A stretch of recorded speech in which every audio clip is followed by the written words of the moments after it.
Dios los bendiga, hermanos. Es un gusto poderlos saludar. De sí mismo le voy a pedir que abra su Biblia en el libro de Gálatas, capítulo 6. Gálatas, capítulo 6, versículo 1. Y vamos a meditar en la restauración de un creyente. ¿Qué debe hacer la iglesia cuando un creyente falla? ¿O qué debemos hacer nosotros como creyentes cuando fallamos también? Dice la palabra de Dios en Gálatas 6, 1. Hermanos, si alguno fuere sorprendido en alguna falta, vosotros que sois espirituales, restauradle con espíritu de mansedumbre, considerándote a ti mismo, no sea que tú también seas tentado. Leámoslo una vez más. Hermanos, si alguno fuere sorprendido en alguna falta, vosotros que sois espirituales, restauradle con espíritu de mansedumbre, considerándote a ti mismo, no sea que tú también seas tentado. Hagamos en palabras de oración. Señor, te damos gracias por tu palabra.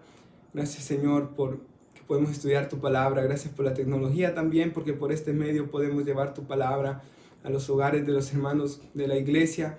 Yo oro, Señor, de que tú nos bendigas, que este sea un tiempo de meditación en tu palabra, porque tu palabra es viva y eficaz y es más cortante que toda espada de dos filos y penetra hasta partir el espíritu, el alma, las coyunturas y los tuétanos.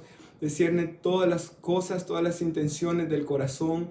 Esta es la espada del Espíritu, Señor. Tu palabra es como fuego y como martillo que quebranta la piedra. Por tanto, yo oro, Señor, que tu poderosa palabra sea predicada, porque conoceremos la verdad y la verdad nos ha hecho libre y la verdad, Señor, liberta a los cautivos. Yo oro también, Señor, si hay almas cautivas por el pecado, que al escuchar este mensaje puedan recibir esperanza, fortaleza, todos nosotros contra la batalla contra el pecado, en el nombre de Jesús. Amén y amén. Amén. Amados hermanos, ahí cerquita en Efesios, el libro que está justo a la par de Gálatas, Efesios 2.1 nos comienza diciendo la palabra del Señor de que el Señor nos dio vida cuando estábamos muertos de nuestros delitos y pecados. Nosotros, hermanos, estábamos muertos, esclavos al pecado, atados al pecado. Dice que andábamos siguiendo la corriente de este mundo, conforme al príncipe de la potestad del aire, el espíritu que ahora opera en los hijos de desobediencia. Aquí habla una atadura que Satanás tenía sobre nuestras vidas, un espíritu de desobediencia que había en nosotros, hermanos, que andábamos según la corriente de este mundo. El versículo 3 de Efesios 2 dice que andábamos tras los deseos de la carne, malos pensamientos, estábamos atados a la voluntad de la carne y éramos por naturaleza hijos de ira, lo mismo que los demás. Y eso describe cuál era nuestra relación con el pecado antes de venir a Cristo. Nosotros estábamos atados, esclavizados y muertos. Y un esclavo no puede hacer nada por sí mismo, no se puede libertar por sí mismo. Necesitamos a alguien que nos libertase, y ese es nuestro Señor y Salvador Jesucristo, quien nos libertó. Gracias sea dada a Dios que el Señor Jesucristo nos ha libertado. Ahora en Gálatas 5, en el versículo 16, el apóstol Pablo comienza a describir la relación que hay hoy entre el creyente y el pecado y los deseos de la carne. Y dice, hermanos, de que debemos andar en el Espíritu y no satisfacer, Gálatas 5:16, los deseos de la carne. Somos llamados a andar en el Espíritu. El Espíritu Santo ha venido a sellarnos, ha venido a morar en nuestras vidas. Tenemos las arras del Espíritu, somos propiedad de Dios, pero también la carne sigue estando. Nosotros seguimos teniendo el mismo cuerpo desde que nacimos hasta que partamos de este mundo. Por tanto, hay una batalla. Dice el versículo 17 que el deseo de la carne es contra el espíritu, el deseo del espíritu es contra la carne. Estos se oponen entre sí para que no hagáis lo que quisierais, para que no hagáis lo que queréis. Hermanos, todos nosotros hemos experimentado esta batalla entre los deseos del espíritu y los deseos de la carne. Nuestro espíritu anhela buscar a Dios, nuestro espíritu anhela servir a Dios, amar a Dios, leer la palabra, anhela la oración, anhela congregarse. Nuestro espíritu anhela el amor, el gozo, la paz, la paciencia, la benignidad. Todo lo que Gálatas 5:22 dice que es el fruto de nuestra relación con Dios, el fruto de la intimidad con el Espíritu Santo es amor, gozo, paz y todo lo que Gálatas 5:22 y 23 describe. Pero la carne también tiene deseos. Un hermano se llama Chuck Swindoll, que es un pastor ya de 83 años, se le acercó un joven a preguntarle, ¿cuándo usted venció los deseos de la carne? Y él le dijo, hijo, todavía, a pesar que tengo 83 años, sigo batallando contra los deseos de la carne. Hermanos, nunca vamos a dejar de pelear contra los deseos carnales. El apóstol Pablo mismo dice en Romanos 7:18, yo sé que en mí es esto, en mi carne no mora el bien, porque el querer hacer el bien está en mí, pero no el hacerlo. Todos anhelamos hacer el bien cuando estamos en Cristo sobre todas las cosas. El querer en mí, pero no lo puedo hacer por mis propias fuerzas. Y esto es lo que yo anhelo, hermanos, que podamos aprender hoy. Versículo 19 dice, porque no hago lo que quiero, sino el mal que no quiero, ese hago. ¿Y cuántos de nosotros nos hemos encontrado en una situación similar? Que queremos hacer el bien, pero terminamos haciendo lo opuesto. Cuando nos levantamos, decimos, este día voy a orar tanto tiempo, y luego cuando venimos a darnos cuenta no hemos orado todo el tiempo que queríamos orar, o vamos a leer la palabra, o vamos a predicar, vamos a evangelizar, o no voy a enojarme este día y de repente nos enojamos. Todos nos hemos encontrado que a veces que no hago el bien que quiero, sino el mal que no quiero. Como dice Pablo, así que lo que no quiero, y si hago lo que no quiero, ya no lo hago yo, sino el pecado que mora en mí. Así que queriendo yo hacer el bien, hallo esta ley, que el mal está en mí. Y debemos recordar esto y nunca olvidarnos de esto. El mal está en nosotros.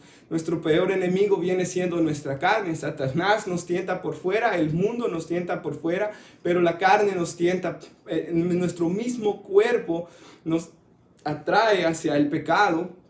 Y por eso dice aquí versículo 22 de Romanos 7, porque según el hombre interior me deleito en la ley de Dios. El hombre interior se deleita en la ley de Dios. La palabra de Dios, la ley de Dios es espiritual, buena, es agradable, es justa la palabra del Señor. Pero veo otra ley en mis miembros, dice Pablo, que se rebela contra la ley de mi mente y que me lleva cautivo a la ley del pecado que está en mis miembros. Y él concluye, miserable de mí, ¿quién me librará de este cuerpo de muerte? Así es como Pablo, así es como el Espíritu Santo describe nuestros cuerpos de muerte. Pero luego él da la respuesta, gracias doy a Dios por Jesucristo. Y en el capítulo 8 dice Pablo, ahora pues ninguna condenación hay para los que están en Cristo Jesús, Romanos 8:1, los que no andan conforme a la carne, sino conforme al Espíritu. Ahora, no hay ninguna condenación para los que estamos en Cristo, y los que estamos en Cristo debemos andar conforme al Espíritu y no a la carne. Dice Romanos 5:14 que los que somos guiados por el Espíritu de Dios somos hijos de Dios, y el versículo 13 que por medio del Espíritu debemos hacer morir las obras de la carne en un creyente. Dios ha comenzado una buena obra, la cual la perfeccionará, y se tiene que ver en nosotros cómo las obras de la carne, hermanos, tienen que ir siendo destrozadas por el Espíritu, desarraigadas de nuestros corazones por el Espíritu Santo de nuestro Dios. El ocuparse en la carne, dice Romanos 8:6, es muerte, pero el ocuparse del Espíritu es vida y es paz. Y el versículo 5 de Romanos 8 dice que los que son de la carne piensan en las cosas de la carne, pero los que son del Espíritu en las cosas del Espíritu. Y hermanos, Filipenses 2:13 dice que Dios pone en nosotros el querer como el hacer. Desde que venimos a Cristo, el Espíritu de Dios mora en nosotros. Y lo primero que nos damos cuenta es que ya no podemos hacer las cosas que hacíamos antes. Desde lo primero que se le va a un creyente son las malas palabras. Y uno se da cuenta que ya no puede decir las palabras que decía antes. Yo me recuerdo algunos de mis amigos de mi trabajo, trabajaba en la Fontainebleau cuando estaba en la high school. Me comenzaron a decir que no dejara que la iglesia me cambiara, pero no era la iglesia que me cambiaba, hermanos. Sinceramente, a mí no me interesaba lo que pudiera llegar a decirme un pastor o un líder, nadie, ni los que escuchaba por televisión, nadie me interesaba lo que ellos decían. A mí me interesaba lo que la Biblia decía y lo que el Espíritu Santo estaba haciendo en mí, y encontraba mayor satisfacción obedeciendo a Dios que desobedeciendo a Dios. Encontraba gozo al orar, encontraba gozo al leer la Biblia.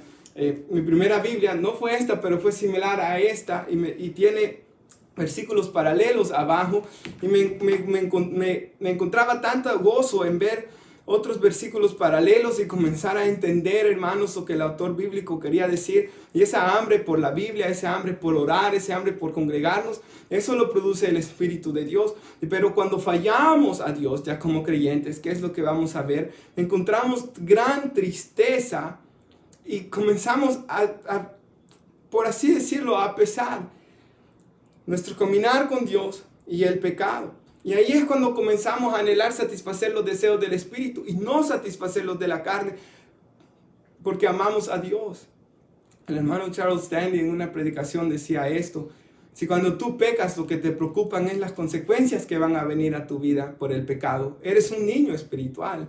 Cuando comenzamos puede ser que nos preocupe que Dios nos vaya a castigar o cuando pecamos, pero dice él que cuando crecemos espiritualmente ya no es tanto las consecuencias, sino que lo que más nos duele es que le hemos fallado a Él, al que nos amó, al que nos perdonó, a aquel que dice el Salmo 103, bendice alma mía Jehová, bendiga todo mi ser su santo nombre, bendice alma mía Jehová y no olvides ninguno de sus beneficios.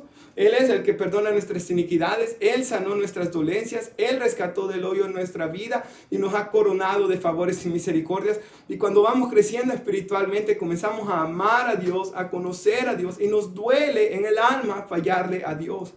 Y queremos vivir vidas agradables a Él.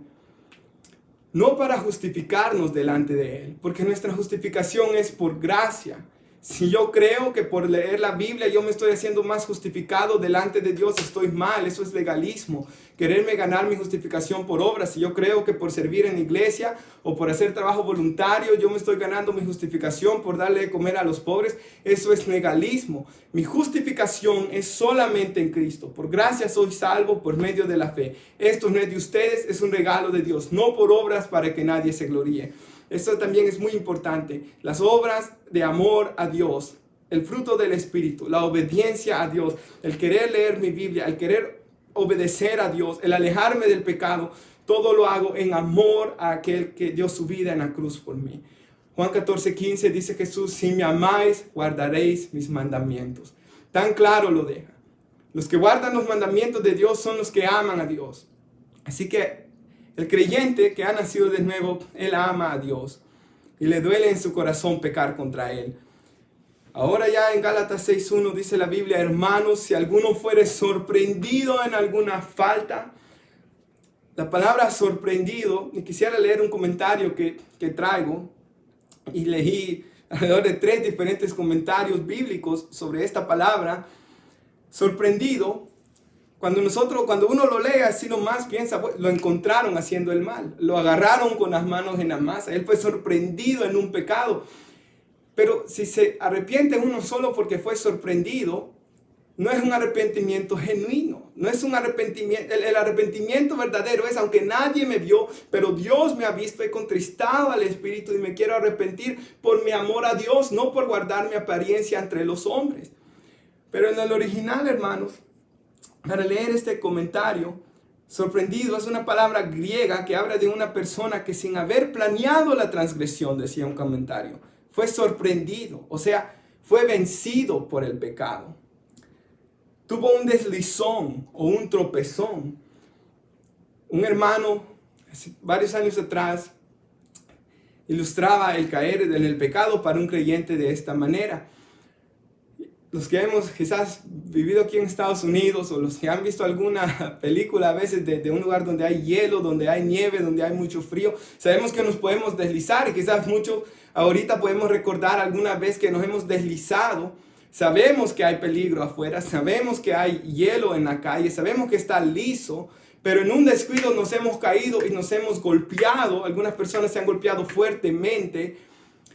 Eso es lo que está describiendo aquí el pasaje. A un creyente, porque un verdadero creyente no quiere pecar. Su deseo, el querer y el hacer que Dios ha puesto en su corazón es santificarse y amar a Dios. Pero él fue sorprendido. Es como que de repente alguien me pegue y yo ni vi de dónde vino el golpe. O me he deslizado, hubo un tropezón. Él fue sorprendido en alguna falta. En inglés dice overtaken, o sea, como que algo como le dice... Dios a Caín, el pecado está a la puerta y se quiere enseñorear de ti. Cuando Caín comenzó a sentir envidia por su hermano Abel, el pecado lo que estaba buscando era apoderarse de él, lo cual lo hizo y lo llevó a asesinar a su hermano Abel. Así el pecado, eso es lo que quiere hacer, apoderarse de nosotros. Y por eso nosotros debemos ir a buscar la presencia de Dios.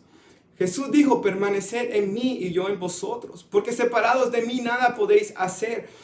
No es en nuestras fuerzas, y esto es lo más importante de este sermón, de este mensaje, es como yo no me puedo salvar por mis fuerzas, yo no puedo caminar la vida cristiana en mis fuerzas. Por eso Él no nos ha dejado huérfanos, Él no nos dejó solo. Jesús nos ha dejado un consolador, un paracleto, uno llamado a caminar a nuestro lado, un abogado que intercede por nosotros, uno llamado a morar en nosotros, al punto que la Biblia dice que los creyentes somos el templo y la morada del Espíritu Santo. Así que la Escritura nos llama aquí a restaurar a este hermano que fue sorprendido, que se deslizó en una falta. Quisiera ilustrarlo con dos pasajes bíblicos. Segunda de Corintios 2, en su versículo 6, habla de cómo se ha disciplinado, se ha reprendido a un hermano en la iglesia de los Corintios que estaba en pecado, una rebelión contra Dios, en fornicación. Pablo le dice en la primera carta de los Corintios que lo reprendan y que lo saquen de la iglesia, porque el hombre, hermanos, estaba en una situación de pecado. En la iglesia solo había callado, había tratado de hacer vista ciega a lo que estaba pasando. Ahora dice en el versículo 6 de Segunda de Corintios capítulo 2, Pablo vuelve a escribir sobre este asunto. Y le dice, le basta a tal persona esta reprensión hecha por muchos. Así que, al contrario, vosotros más bien debéis perdonarle y consolarle para que no sea consumido de demasiada tristeza. Por lo cual os ruego que confirméis el amor para con él. Este hombre se había arrepentido y estaba mostrando verdaderos frutos de arrepentimiento. Me imagino que pasaron varios meses de la primera carta de Pablo a la segunda carta de los Corintios.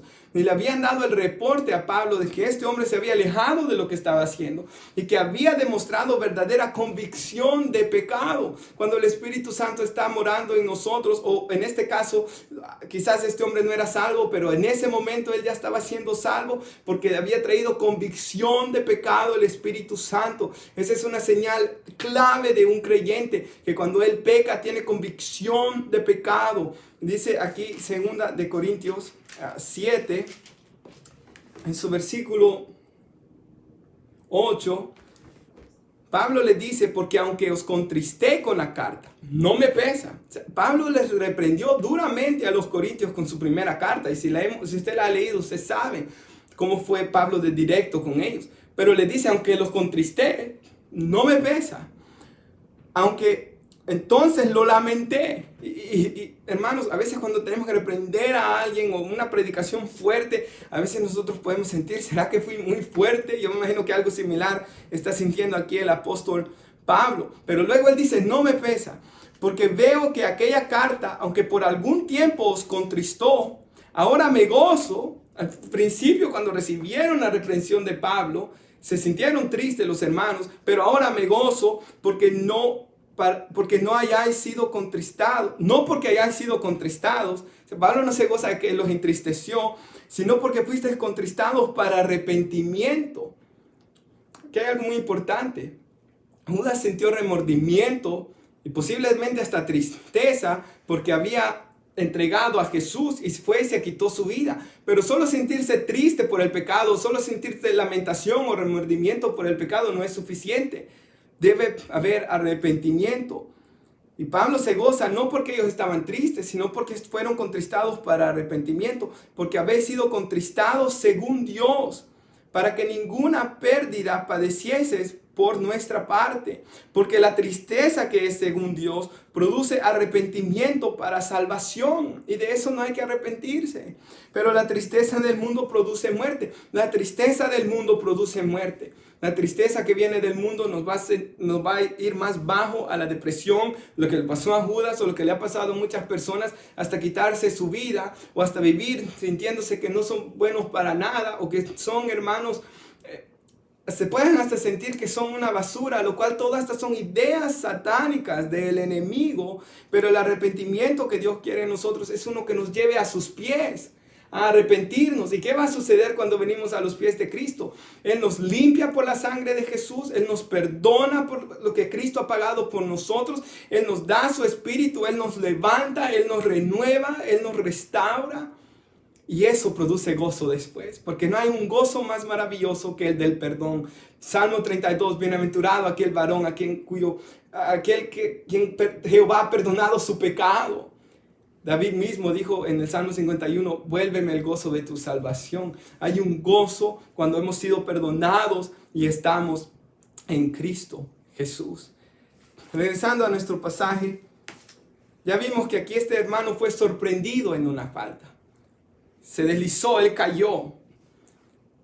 Posiblemente, hermanos, cuando uno cae en el pecado comienza a enseñorearse y quizás él se encuentra atado, quizás él está triste, hay tristeza en su corazón si es un verdadero creyente. Por tanto, dice que vosotros que sois espirituales, restaurarle con espíritu de mansedumbre, espirituales, en el mismo contexto dice que el fruto del espíritu es gozo, paz, paciencia, benignidad, bondad, mansedumbre, templanza, fe. Contra tales cosas no hay ley. El espiritual es el que muestra estos frutos en su vida. Si bien este es el carácter de nuestro Señor Jesucristo. Eclesiastés 7:20, no hay hombre que siempre haga el bien en la tierra y nunca peque. Todos somos pecadores y por eso dice que debe ser con espíritu de mansedumbre. El espiritual es el que pasa tiempo en la presencia de Dios. Y entre más pasamos tiempo en la presencia de Dios, más reconocemos nuestra debilidad. Más reconocemos cuán débiles somos. Más reconocemos nuestra necesidad de Él. Yo lo ilustraba de esta manera a los hermanos en la iglesia una vez, de que un niño, un bebé va creciendo. Entre uno más va creciendo, se tiene que ir independizando de sus papás. Cuando uno llega a 25 años, a 30 años, a 40 años, como aquí en Estados Unidos sucede algunas veces, no quieren trabajar, no quieren irse de la casa, no quieren valerse por sí mismos, por así decirlo, hay algo mal. Porque uno tiene que irse independizando. Dice la Biblia que dejará el hombre a su madre y su padre y se unirá a su mujer, será una sola carne con ella. Pero hermanos, eso es en lo secular, o en lo físico, perdón. Pero en lo espiritual es al revés. Cuando vamos creciendo espiritualmente es que cuando somos más como niños en la presencia de Dios, más dependientes de Dios. A tal punto que yo me levanto en el día y yo le pido a Dios su gracia solo para ir a trabajar. Solo para poder pasar un día de trabajo. Yo voy a predicar no confiando en mis fuerzas. Señor, yo necesito tu gracia. Cada vez dependiendo más de Dios. Cada vez reconociendo más mi dependencia de Dios. Hasta para orar, yo no puedo orar sin ti, Señor. Y sinceramente, hermanos, no podemos ni respirar sin Él, porque Él nos da el próximo respiro. El crecimiento espiritual es cuando más nos hacemos dependientes de Dios.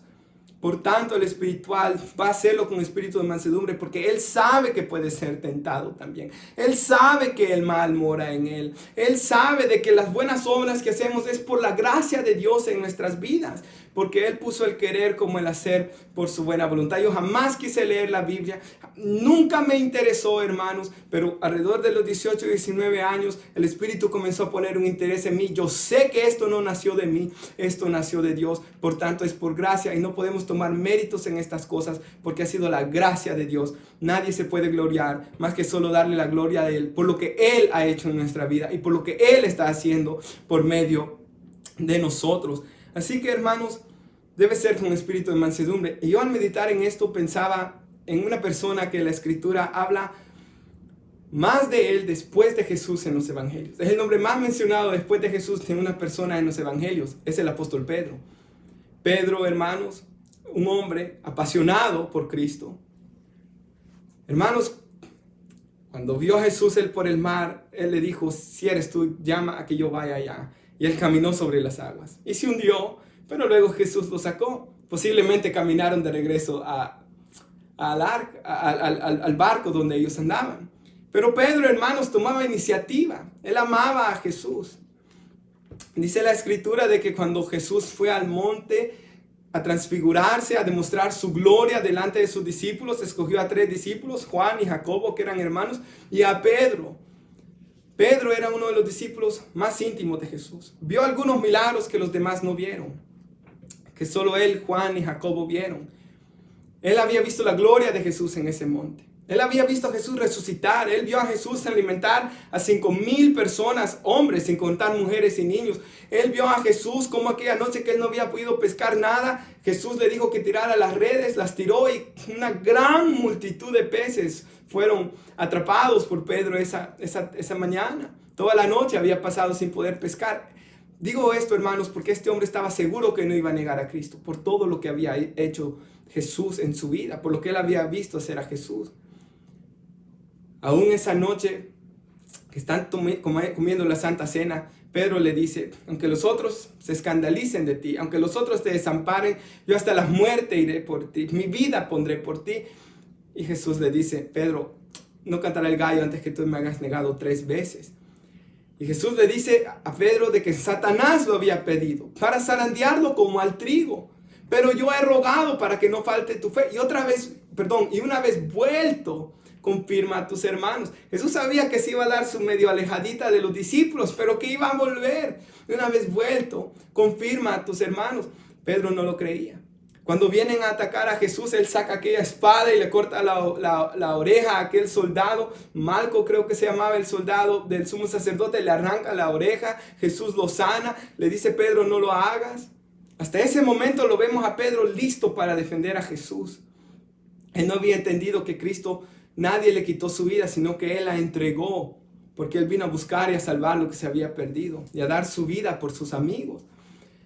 Pero hermanos, esa misma noche, los discípulos huyen, Pedro lo seguía a Jesús de lejos, y estando en el patio del sumo sacerdote, calentándose por el fuego, viendo que a Jesús lo estaban golpeando, escupiéndole, toda la ciudad contra él, Pedro comienza a temer, porque él es humano, porque nunca dejó de ser humano, como usted y yo, hermanos. Le comenzaron a decir, aún tu forma de hablar te dilata, tú eres uno de los que andaba con él.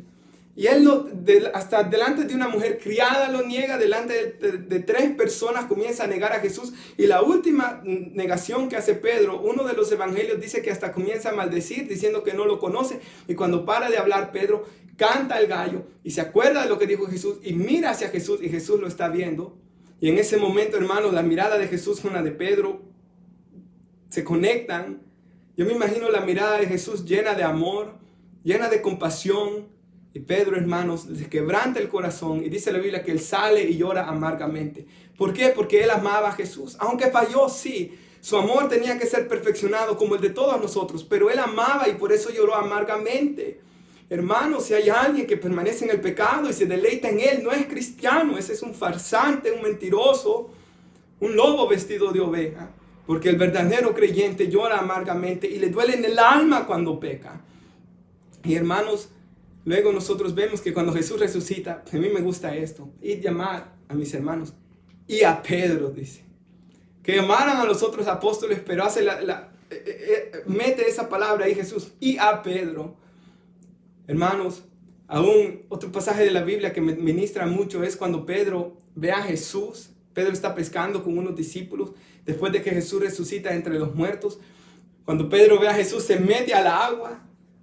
Yo siempre me lo imagino de que, hermanos, de la vergüenza se ha de ver hasta metido al agua para que no me vea.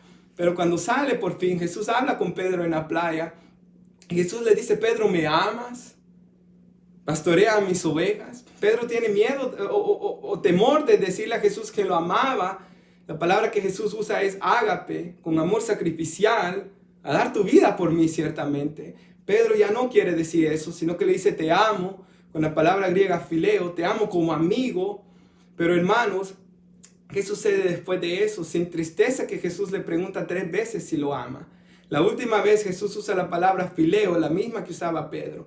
Pedro se entristece. Jesús le da una profecía de que él va a pastorear a las ovejas y que va eventualmente a morir por Cristo. Que sí es verdad de que iba a dar su vida por Cristo. Y hermanos, La gracia de Dios es tan grande que 50 días después de que Jesús resucitó, estuvo Jesús con ellos 40 días, pasaron 10 días, estaban en Pentecostés, hermanos.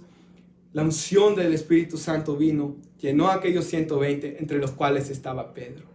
¿Merecía Pedro la llenura del Espíritu Santo, hermanos, después de haber negado a Jesús? No, como ninguno de nosotros merecemos esta gracia de Dios tampoco. Pero Jesús lo llenó de su Espíritu y Pedro se levantó y predicó con poder y 3,000 almas fueron salvas. Porque esa es la gracia de Dios, ese es el perdón de Dios. Él toma nuestros pecados, lo tira a lo profundo de lo mar y no los trae más a la memoria.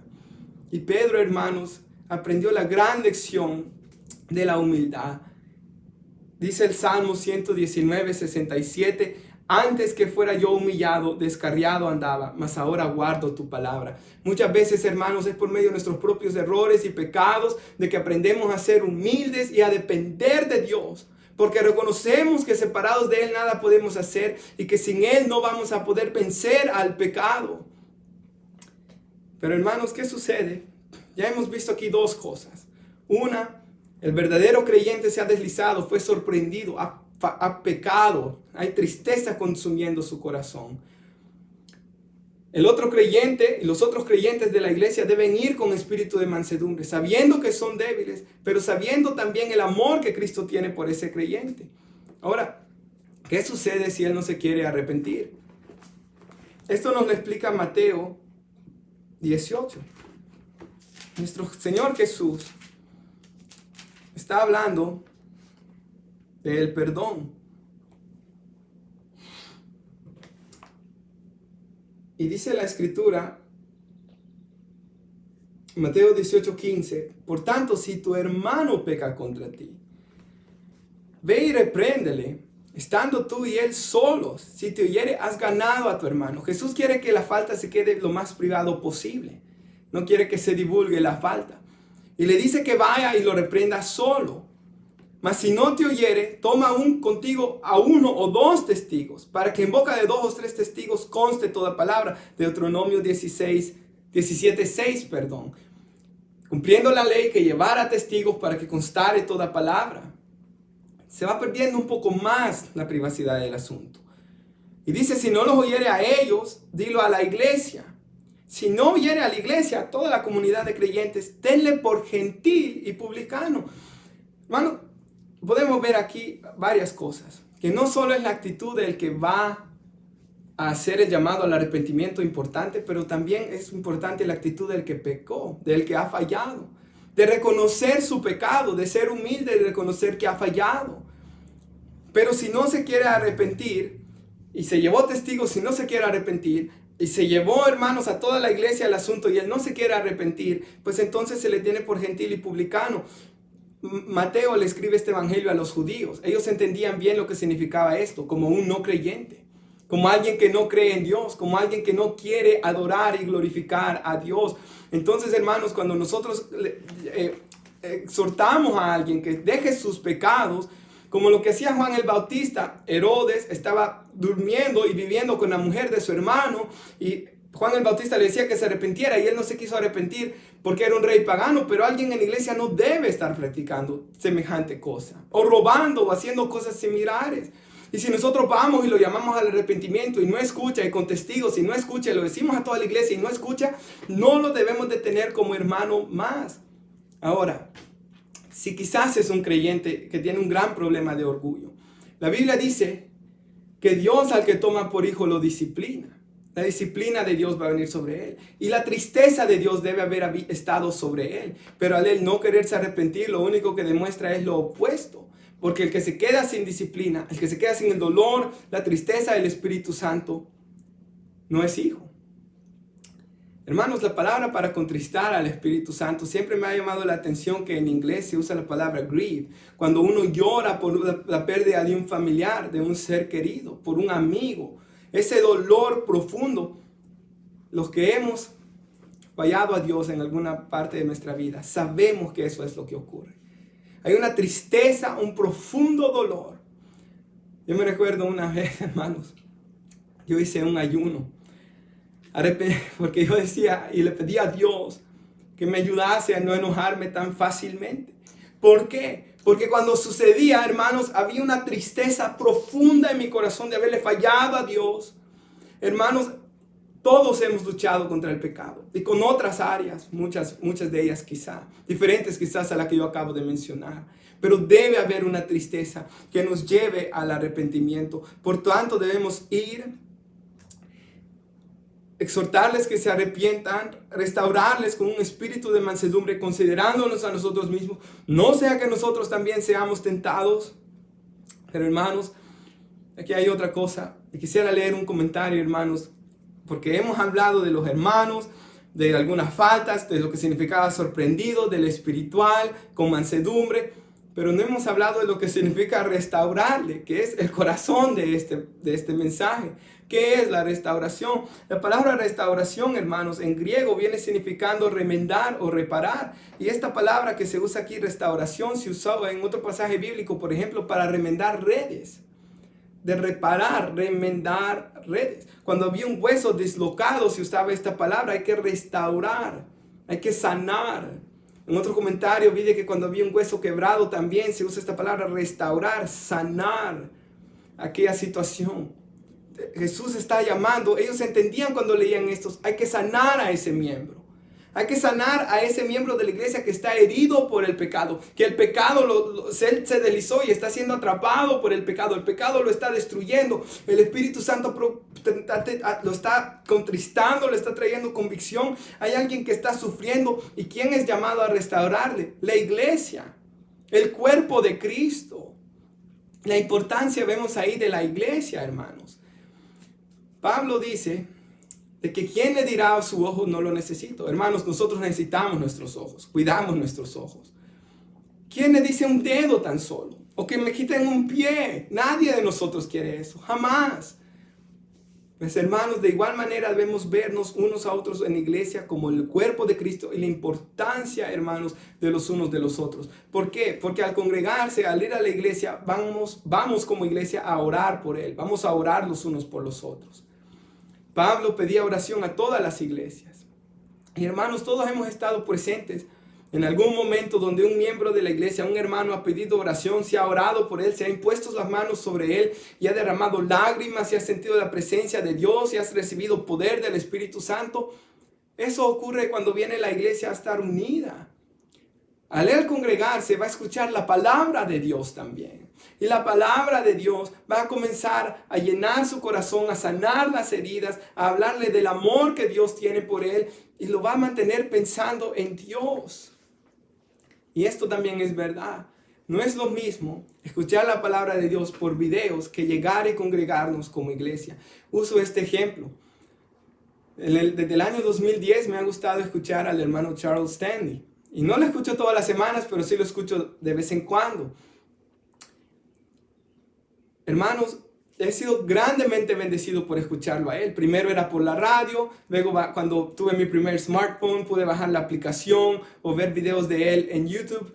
Pero nada se compara a la vez que yo fui a la iglesia de él en Georgia, cuando fui a visitar a mis abuelos. Estuve ahí, adoré con todos los hermanos, escuché la palabra. Y cuando terminó la palabra yo me acuerdo ir al altar, arrodillarme, derramar mis lágrimas, orar en la presencia de Dios. Eso no lo pude vivir por las prédicas de la radio. Y lloré también en las prédicas de la radio. Pero no fue igual la bendición que estar congregándose ahí, los creyentes unidos, como el Señor nos manda. Y no dejar de congregarnos como algunos tienen por costumbre. En Hebreos 10:25. Así que, hermanos, es muy importante que Él esté con la comunidad de creyentes. Que Él no esté solo y separado, la persona o la hermana que está pasando esta situación, sino de que estemos juntos, hermanos, porque necesitamos los unos de los otros. Y algo muy importante es de que esta persona, porque todos necesitamos pasar ocupados en el bien. El ocuparse de la carne es muerte, leíamos en Romanos 8:6. Debemos ocuparnos en las cosas del Espíritu, eso es vida y paz. El estar ocupado en las actividades de la iglesia es muy importante y es muy bueno para nuestra alma. Que como familias nos ocupemos en el servicio de Dios. Que pasemos ocupados en Dios, pasando tiempo con Dios y con nuestras familias, de tal punto que Como dijo un hermano, una mente desocupada es un taller del diablo. Una mente vacía, una casa vacía, el diablo la va a ocupar y va a dañar. Qué mejor de saturarnos del Espíritu Santo y de la palabra de nuestro Dios, conviviendo unos con otros. Un consejo para hermanos que luchan contra el pecado es evitar las personas con las que practicaba ese pecado, evitar los lugares que frecuentaba y evitar, hermanos, a toda costa, toda situación que me va a hacer a mí sentirme tentado a seguir practicando esos pecados. Pablo dice huir de la fornicación. Cuando dice que somos templo y morada del Espíritu Santo, habla de huir de la fornicación. Hay cosas, por ejemplo, dice la Biblia, someteos a Dios, resistid al diablo y él huirá de nosotros. Hay cosas que se pueden resistir y pelear, pero hay otras cosas, hay otras tentaciones de las cuales la Biblia nos llama a alejarnos y a huir por causa de la carne. Y huir a qué lugar, sino a los pies de Cristo, al trono de la gracia. Dice la Biblia que en ese lugar del trono de la gracia encontramos, que es la presencia de Dios, encontramos socorro, encontramos gracia y encontramos fortaleza para poder seguir viviendo nuestra vida cristiana. Hebreos 12:2 dice que nuestros ojos deben estar puestos en Jesús, el autor y consumador de la fe. Y la palabra en griego para puestos los ojos es atención no dividida. Debo de procurar mi atención estar puesta en Cristo Jesús para no caer en el pecado. Y hermanos, para concluir, Gálatas 6:2 dice: sobrellevad los unos las cargas de los otros y cumplid así la ley de Cristo. ¿Cuál es la ley de Cristo? ¿Se acuerda que los Gálatas, si usted ha leído el pasaje, ellos querían estar bajo la ley y Pablo les dice que no, porque Cristo, Gálatas 3:13, fue maldito el que es colgado en un madero. Él llevó la maldición de la ley para libertarnos de esa maldición a nosotros. Ya no estamos tratando de justificarnos por la ley, pero lo que sí es que estamos es bajo la ley de Cristo. ¿Y cuál es la ley de Cristo? El amor. Amar los unos a los otros como Él nos ha amado. Sobrellevar los unos las cargas de los otros. La palabra carga en griego que se usa ahí es la misma que se usa cuando Jesús llevaba su cruz. Una carga. También estaba leyendo que significa trabajar hombro a hombro con alguien. Lo que el Señor quiere es que llevemos las cargas los unos de los otros. Que oremos por la persona. Que llevemos la carga espiritual orando. Que aconsejemos con la Biblia. Y sobre todo lo más importante es orar y compartir la palabra de Dios con ellos. Orar por fortaleza espiritual. Y así estamos cumpliendo la ley de Cristo. Pero el ver a alguien que está siendo herido por el pecado y solamente dejarlo, hermanos, no es la voluntad de Dios para nuestras vidas. Debemos ir y tratar de buscar a la persona para que esta persona pueda ser restaurada y fortalecida. El versículo 3 dice: porque el que cree ser algo no siendo nada, a sí mismo se engaña. Así que cada uno someta a prueba su obra. Y entonces tendrá motivo de gloriarse solo respecto a sí mismo y no en otro. El que se cree algo, no siendo nada, a sí mismo se engaña. Nunca debemos olvidar lo que dice el Salmo 103, versículos 13 y 14, que Jehová se compadece, que como el Padre se compadece de los hijos, se compadece Jehová de los que le temen, porque Él conoce nuestra condición, se acuerda que somos polvo. Nunca debemos olvidar, somos polvo de la tierra, hermanos. Todos tenemos este cuerpo de muerte aún. Y debemos andar en el Espíritu y no satisfacer los deseos de la carne. Y Jesús dijo a los que lo querían seguir: el que quiere venir en pos de mí, niéguese a sí mismo, tome su cruz y sígame. Pero en el libro de Lucas dice: tome su cruz cada día, cada mañana, cada día. Yo debo de tomar mi cruz. Yo debo buscar la presencia de Dios. Y como dice la Escritura, Él da mayor gracia a los humildes, pero mira de lejos a los altivos. Cada día yo debo de ir y reconocer que en mis fuerzas no puedo, de que separado de Él nada puedo hacer. Y ahí está la clave para la victoria contra el pecado: el humillarme bajo la poderosa mano de Dios, y Él me va a levantar de esa situación. Él me exaltará. La clave para todo este sermón es humillarme bajo la mano de Dios, reconociendo que separado de Él nada puedo hacer, para que Él sea quien me fortalezca. Quisiera terminar con una oración. Y hermanos, hay esperanza siempre. No importa qué pecado, no importa qué atadura, porque sin fe es imposible agradar a Dios. Mi confianza, mi fe, mi mirada está puesta en el Todopoderoso. en el que Lucas 1:37 dice que no hay nada imposible para Dios. Y Él es poderoso para libertarnos, para darnos la victoria en cualquier situación, en cualquier problema, la libertad contra cualquier pecado. Pero es muy importante estar en Cristo. Y si estás en Cristo y estás en pecado, hay una tristeza profunda en tu corazón que te lleva al arrepentimiento. Gloria a Dios por esa tristeza. Y si no estás en Cristo, yo oro que el Espíritu Santo ponga convicción a tu corazón para que vengas a sus pies y puedas experimentar el gozo de la salvación. Concluyo con una oración. Padre, yo te doy gracias por este privilegio que me das de haber podido compartir la palabra con mis hermanos esta semana, Señor, anhelando que sea una de las últimas, que lo haga por este medio o en este lugar, Señor, pero que pronto nos podamos reunir como iglesia para compartir los unos con los otros. Yo oro, Señor, por los que están luchando contra el pecado, que somos todos nosotros, los que están atados en alguna práctica, los que sienten que no hay esperanza para sus vidas, los que sienten que nunca van a dejar de practicar esa práctica pecaminosa. Tú das mayor gracia al que se humilla.